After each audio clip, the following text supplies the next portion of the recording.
এই সয় সম্পত্তি আপনি কার জন্য করেছেন বলেন? আমার জন্য করেছি, আমার ছেলে মেয়েদের জন্য করেছি। তাহলে বাবা, ছেলে মেয়ের প্রয়োজনেই যদি না আসে, ছেলে মেয়ে যদি এগুলো ব্যবহারই না করতে পারে, তাহলে এগুলো দিয়ে কী লাভ? আমি দেব না সেটা তো বলিনি। কিন্তু ফাহিম যদি আপত্তি করে? আপত্তি করবে না। যদি করে?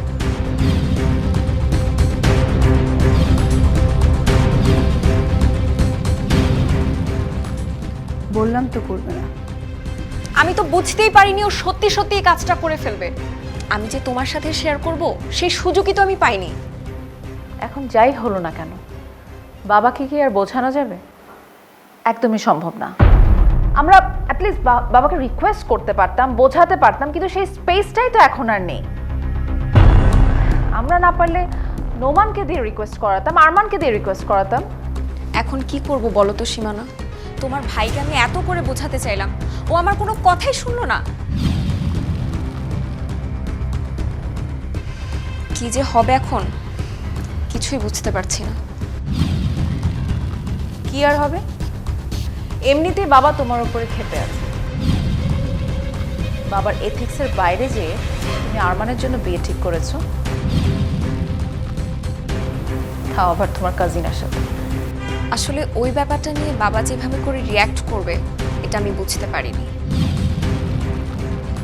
ভেবেছিলাম ডিরেক্ট বোন তো আর না, বাবা হয়তো মেনে নেবে, কিন্তু তার হলো কই। তোমার আসলে বাবাকে আরো ভালোভাবে জানা দরকার ছিল। তুমি এখনো জানো না বাবা আসলে কি চায়, অথচ তুমি বাবার কাছে কত কিছু পাবার আশা করে আছো। কিভাবে পাবে বলো তো?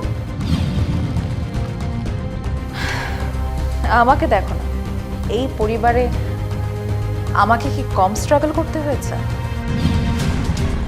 আস্তে আস্তে করে আমি বুঝতে পেরেছি এই পরিবারে কার সাথে কিভাবে বিহেভ করতে হয়, কার সাথে কিভাবে চলতে হয়। আর কদিন হলো এসেছো, এত তাড়াহুড়ো করো না। আগে দেখো, বোঝো, তারপরে পা বাড়াও। ওসব থাক সীমানা,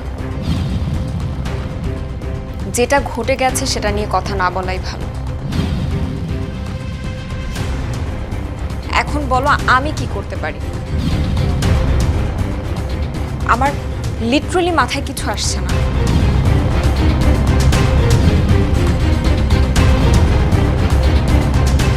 আপাতত আমার মাথাও হ্যাং করেছে, আমি জানি না এখন কিভাবে কি করব। এনিওয়ে, দেখি বাবার সাথে কথা বলে আমরা একটু সময় নিই। এখন কিন্তু খুব সাবধান, বাবাকে কোনোভাবেই রাগানো যাবে না। ইনফ্যাক্ট তোমার সাথে যদি সে কোনোভাবে রেগেও কথা বলে, ভুলেও তুমি রিয়্যাক্ট করবে না। Got it? ওকে, আইল ট্রাই। ভাইয়া এলে সব কিছু তাকে জানি, রাগারাগি করো না, সে যেন আবার উত্তেজিত না হয়ে যায়। ঠিক আছে। ঠিক আছে, আমি এখন আসি।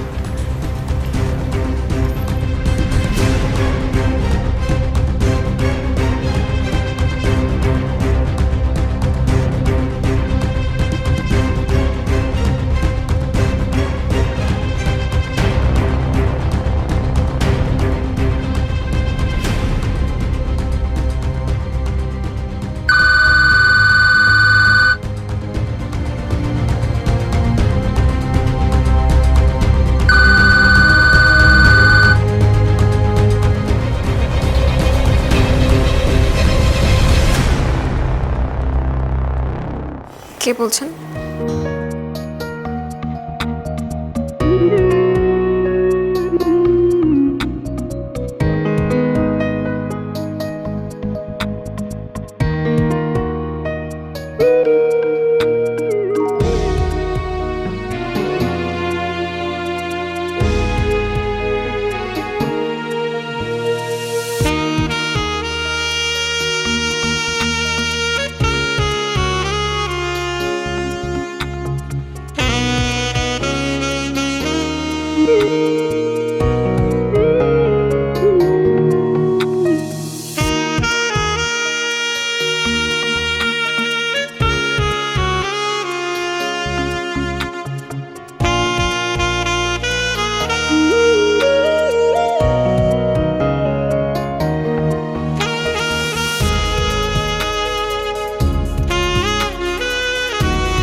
সরি, একটু লেট নাইটে ফোন করে ফেললাম। না না, ইটস ওকে। নিশ্চয়ই ইম্পর্টেন্ট কিছু। হ্যাঁ, একটু ইম্পর্ট্যান্ট। আমি না একটা কথা জানতে চাচ্ছিলাম। হ্যাঁ বলো। আচ্ছা, মানে বলছিলাম কি যে বিয়ের পর কি আমরা রিমিকে আমাদের সঙ্গে নিতে পারবো? রিমি? হ্যাঁ, রিমি, আমার ছোট বোন বিনার মেয়ে। দেখো, ও তো এখন আমারও মেয়ে, তাই না? অফকোর্স, কেন নয়? তুমি, আমি আর রিমি। আমি, তুমি আর Rimi. Thank you Fahim, thank you so much. তুমি সত্যি খুব একটা ভালো মানুষ। রাখছি।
বসো।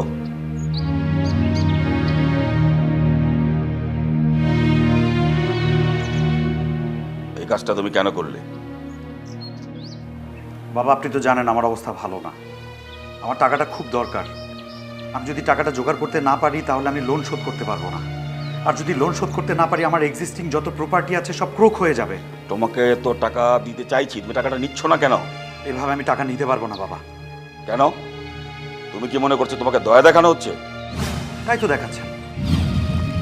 আপনি দয়া দেখাতে চাইছেন, আরমান দেখাতে চাইছে। আমি আপনাদের কাছ থেকে দয়া নিব না। আপনাদের দয়ার পাত্র আমি হতে চাই না বাবা। আজকাল খুব অপমান বোধ হয়েছে তোমার, না?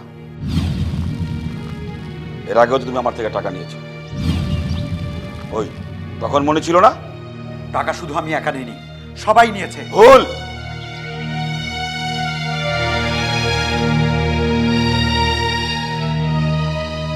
বিভিন্ন সময় আমি তোমাকে যে পরিমাণ টাকা দিয়ে সাহায্য করেছি, আমি আমার অন্য কোনো সন্তানকে তার কানা করেও দেইনি। আপনি সব সময় আমার সাথে বিমাতাসুলভ আচরণ করেন বাবা। যেমন নোমানকে আপনি কোম্পানির এমডি বানিয়েছেন, তার অবর্তমানে আপনি কাকে এমডি বানিয়েছেন? এরপর সীমানাকে। আপনি দিনের পর দিন আরমানকে কাছে রেখে আপনি সকল ধরনের সাপোর্ট দিয়েছেন। ড্যাডি, অস্বীকার করতে পারবেন? আর ও যখন চলে গেছে আপনি নিজে একা ওর বিজনেসকে ট্যাকেল দিয়েছেন, হ্যান্ডেল করেছেন, করেননি? আর আপনি আমার জন্য কি করেছেন? সামান্য কয়টা টাকা দিয়ে এখন বাহাবা কুড়াতে চাচ্ছেন? আমি আপনার বড় সন্তান, আমি ক্রাইসিসে আছি, লোন পরিশোধ করতে পারছি না। এতটুকু জানার পরেও আপনার কোনো বোধোদয় হয়নি, দয়া হয়নি, মায়া হয়নি? আমি তো জেলও খাটতে পারতাম। আপনি জানেন যে অপমান সহ্য করতে না পেরে আমি সুইসাইডও করতে চেয়েছিলাম। তারপর আপনি কিভাবে বাবা হয়ে চোখ বন্ধ করেছিলেন? আপনার কাছে কোনটা বড়? আমি জবাব চাই, সন্তান নাকি এথিক্স? তুমি আমার কাছ থেকে সমাধান চেয়েছো, আমি সমাধান দিয়েছি। টাকা চেয়েছো, আমি টাকার ব্যবস্থা করে দিয়েছি। কিন্তু তারপরেও তুমি গোয়ারের মতো ওই শেয়ারটা বিক্রি করার সিদ্ধান্তে অটল থেকেছো। এখন তো আমি আমার উদ্দেশ্য নিয়েই চিন্তিত। তুমি আসলে আমার কাছে টাকার জন্য আসো, আমার অন্য কোনো উদ্দেশ্য আছে। অন্য উদ্দেশ্য? কেমন উদ্দেশ্য? তুমি আসলে আমার এই যৌথ পরিবারটাকে ভেঙে দিতে এসেছো। What? তাতে আমার কি লাভ? কোনো লাভ নেই। তুমি মানসিকভাবে অসুস্থ। ভাইদের উন্নতিতে তুমি ঈর্ষান্বিত, ওদের উন্নতি তুমি সহ্য করতে পারছো না। এগুলো আপনার কল্পনা প্রসূত, সবই ভুল। তাই তাহলে তুমি এই বাড়ি বিক্রি করার জন্য দালাল ডেকে আনলে কেন? আমি বলেছি তো বাবা, আমার টাকা দরকার, সেটা বাড়ি বিক্রি করে হোক আর যেমন করেই হোক।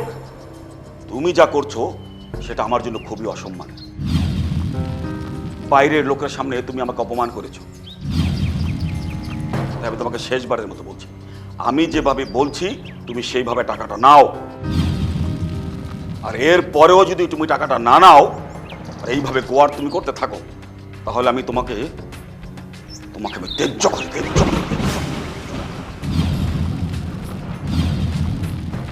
মনে রেখো, আমি আমার সম্পত্তি বিক্রি, ওই কোম্পানির শেয়ার বিক্রি করে একটি কানা করে টাকাও তোমাকে দেব না। তুমি আমার বড় ছেলে, তাই শেষবারের মতো আমি তোমাকে বলছি, আমি যেভাবে বলছি সেটা মেনে নাও। This is my last warning. বাবা, আপনি এটা করতে পারেন না। অফকোর্স পারি।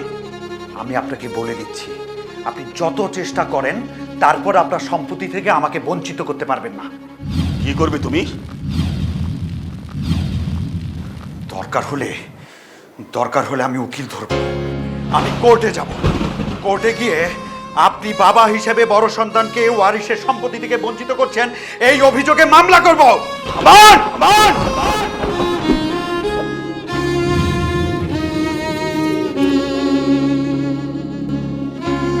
তোমার এত বড় দুঃসাহস, তুমি আমারই সামনে দাঁড়িয়ে আমাকে আইনের ভয় দেখাচ্ছ, আদালতের ভয় দেখাচ্ছ। এক্ষুনি তুমি আমার বাড়ি থেকে বেরিয়ে যাবে। বেরিয়ে যাও বলছি। Get out! যাব না আমি, এটা আমারও বাড়ি। কি করবে না? বাবা, বাবা কি হয়েছে আপনার? বাবা, কামরুল! এই কামরুল, কামরুল, এই দেখো বাবা। কাকা আপনার কি হয়েছে? আমাকে আমার ঘরে নিয়ে চল। বাবা, বাবা, বাবা, কি হয়ে গেল? কি হয়ে গেল? এখন আমি কি করবো? আমি কি করবো বাবা? বাবা, যদি কিছু হয়ে যায়, বাবা।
ফোনটা যে কখন থেকে বেজেই যাচ্ছে, কেউ নাই।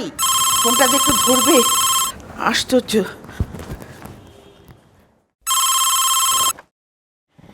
হ্যালো, হ্যালো, কে বলছেন? আপনি কে?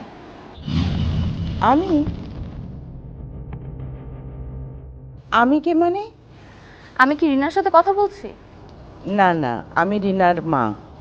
ও আচ্ছা, আপনি? হ্যাঁ বলুন। আচ্ছা, আপনারা তো মেয়ের বিয়ে দিচ্ছেন, তাই না? কেন বলুন তো? আপনারা যার সাথে বিয়ে দিচ্ছেন তার সম্পর্কে কি ভালো করে খোঁজখবর নিয়েছেন? আচ্ছা, আপনি কে বলছেন বলুন তো? আমি কে বলছি সেটা তো ইম্পর্টেন্ট না। আপনাকে যে প্রশ্ন করা হয়েছে সেটা ইম্পর্টেন্ট। কি বলতে চাচ্ছেন সেটা বলেন। কিছু ইনফরমেশন ছিল আমার কাছে যেটা আমি আপনাকে দিতে চাচ্ছি। কিসের ইনফরমেশন? মেয়েকে বিয়ে দিবেন, ছেলে সম্পর্কে ঠিকমতো ইনফরমেশন নিতে হবে না আপনার? সেই ইনফরমেশনগুলো তো আমার কাছে আছে। আচ্ছা ঠিক আছে, বলুন। ছেলেটা বিবাহিত, তার দুটো বাচ্চা আছে এবং ডিভোর্সও হয়ে গিয়েছে, সেটা কি জানেন? জানি। ও আচ্ছা, জানেন। এখন বাচ্চারা ছোট আছে তাই মায়ের কাছে আছে, যখন বাচ্চারা বড় হবে তখন তো বাবার দাবি নিয়ে আসবে, তখন কি আপনার মেয়ে মেনে নিতে পারবে?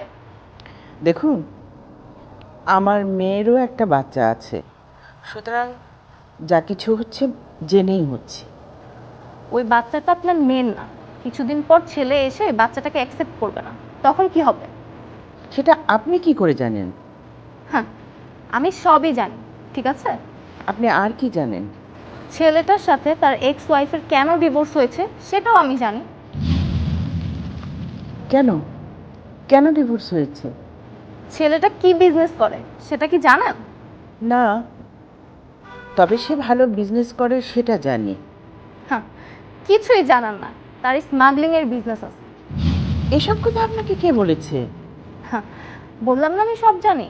তার এক্স ওয়াইফ এই জিনিসগুলো জেনে গিয়েছিল, তাই তাকে ডিভোর্স দিয়েছে। সে একটা ক্রিমিনাল। আপনি আর কিছু বলবেন? এসব জেনেও আপনার এই ছেলের কাছে আপনার মেয়েকে বিয়ে দিবেন? দিলে কি আপনার কোনো সমস্যা আছে? অফকোর্স সমস্যা আছে। আচ্ছা, আপনি কে বলুন তো? আমার পরিচয় আমি আপনাকে দেব না, কিন্তু একটা কথাই বলবো, বিয়েটা দেবেন না এখানে। যদি দেন তাহলে অনেক ঝামেলা হবে। ঝামেলা? কিসের ঝামেলা? আপনার মেয়ে বিপদে পড়বে। আপনি কি আমাকে হুমকি দিচ্ছেন?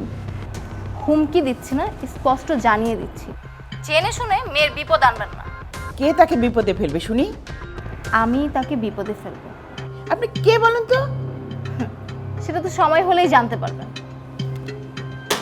হ্যালো হ্যালো হ্যালো,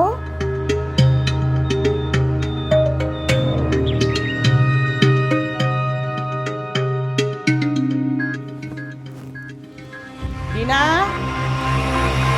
রিনা, রিনা, শুনে যা।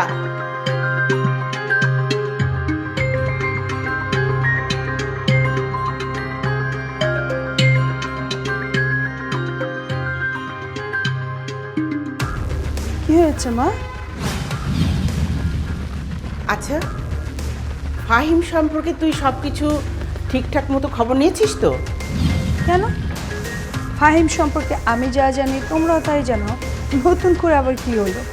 বুঝতে পারছি না, একটা ফোন এসেছিল। ফোন? কে ফোন করেছিল? একটা মেয়ে ফোন করেছিল, সে ফোন করে ফাহিম সম্পর্কে অনেক আজে বাজে কথা বলছিল। এটা তো খুব চিন্তার বিষয়। তুমি এটা নিয়ে একদম চিন্তা করো না তো মা। ফাহিমের সাথে এ বিষয়ে আমার কথা হয়েছে। ফাহিম বলল যে